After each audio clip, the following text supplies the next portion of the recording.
Hello there, welcome to the Football Bloc. My name is Brandon. Today we're going to look back at Mexico's opening performance in their first game of the 2023 Gold Cup, which ended up being a 4-0 destruction of Honduras.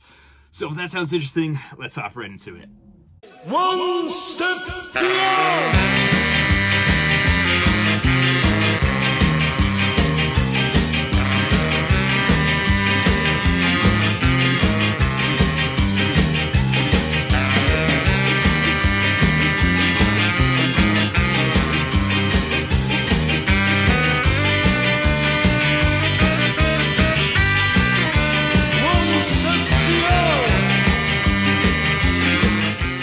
So today was a fairly eventful day in the Gold Cup. Obviously, the headline matchup is Mexico's game against Honduras, which, like I said, ended in a 4-0 victory. Very convincing win for Mexico there. But before we go on to that game and look at how important it is for the team and all the news surrounding it and the context for the game, let's look at elsewhere in the Gold Cup. And the first game of the day was Trinidad and Tobago versus Saint Kitts Nevis. And this game ended as a 3-0 victory for Trinidad and Tobago. Pretty straightforward there. I mean, you can't really expect much of Saint Kitts and Nevis. They are a country that has a total population of just about 48,000 people. So they played in Fort Lauderdale. They played in Inter Miami Stadium. That stadium can fit around, 18 to 20,000 people.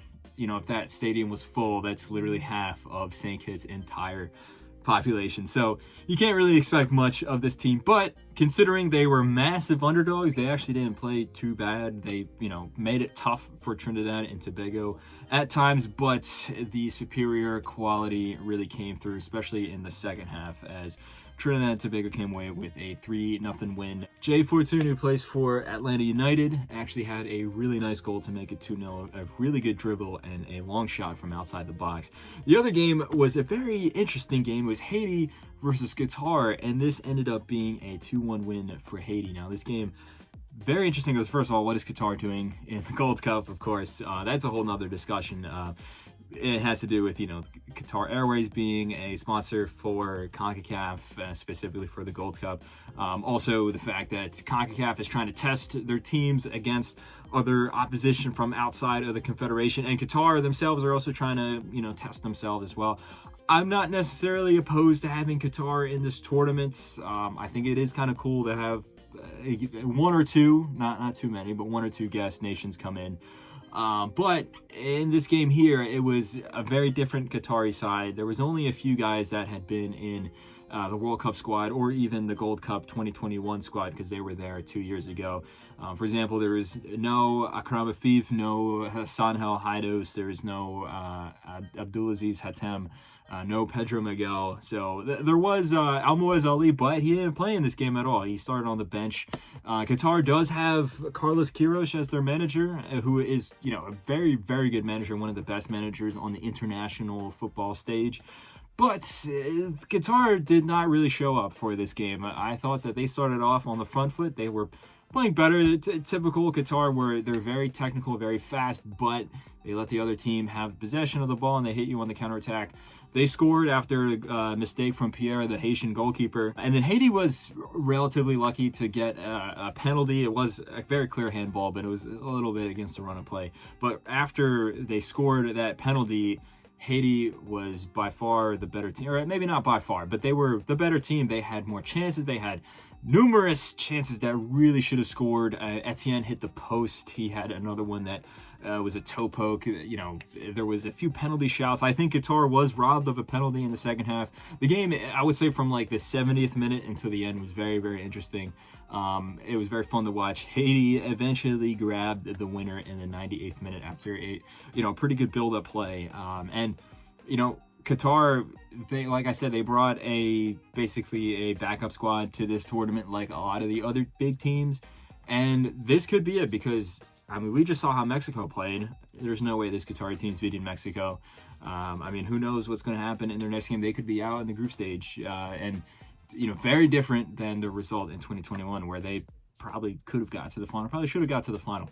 But anyway, let's get on to the main event here, and that's Honduras versus Mexico. And there's all this talk about Mexico. People were so excited, or so Maybe not excited because they love the team, but excited because they wanted to see how this Mexican team would play, considering how awful they were at the Nations League. They got completely destroyed by the U.S., and then they were able to beat Panama in the third place match. But, let's be honest, Panama played much better. And how much can you really get out of that game? It was a game that, both the teams lost. They were playing for a consolation prize at that point.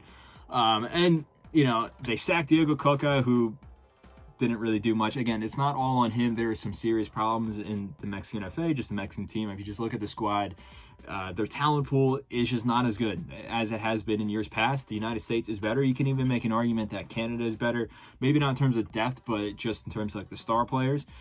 This is the first time, I think, ever that the United States has a very clearly better talent pool than Mexico.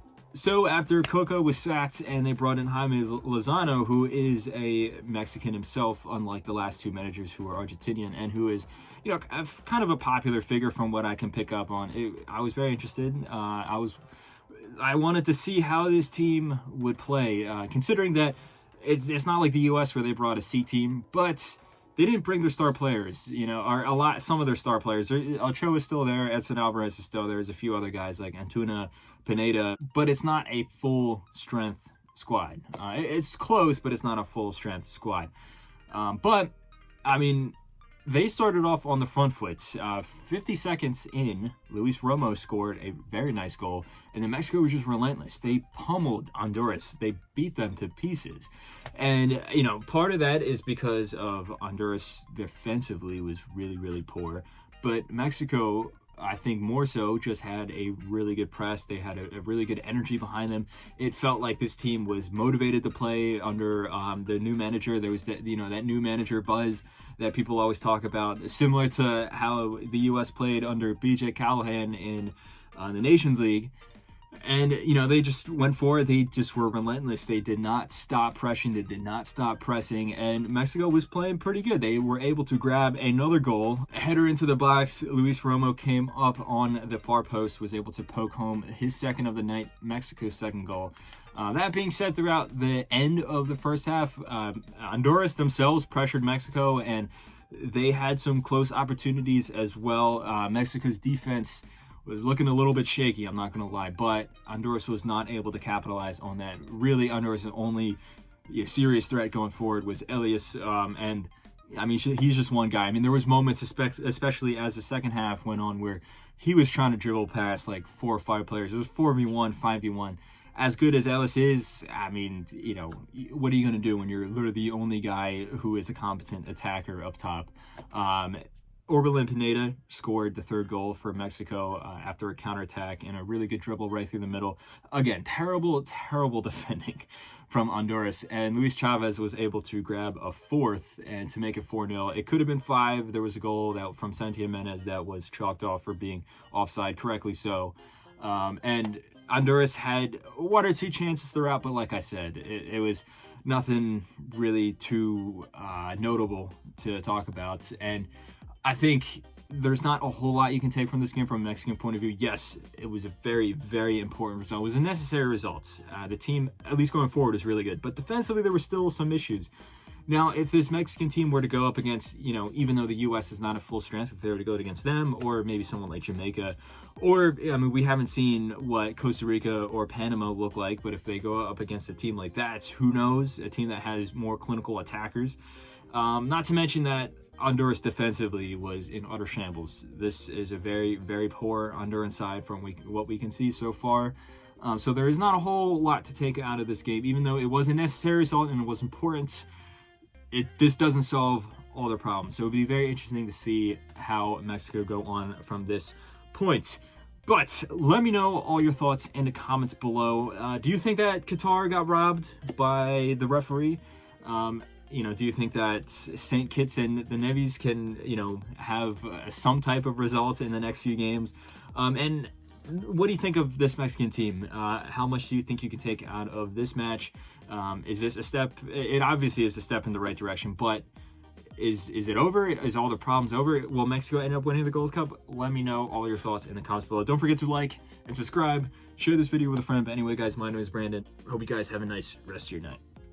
One step beyond.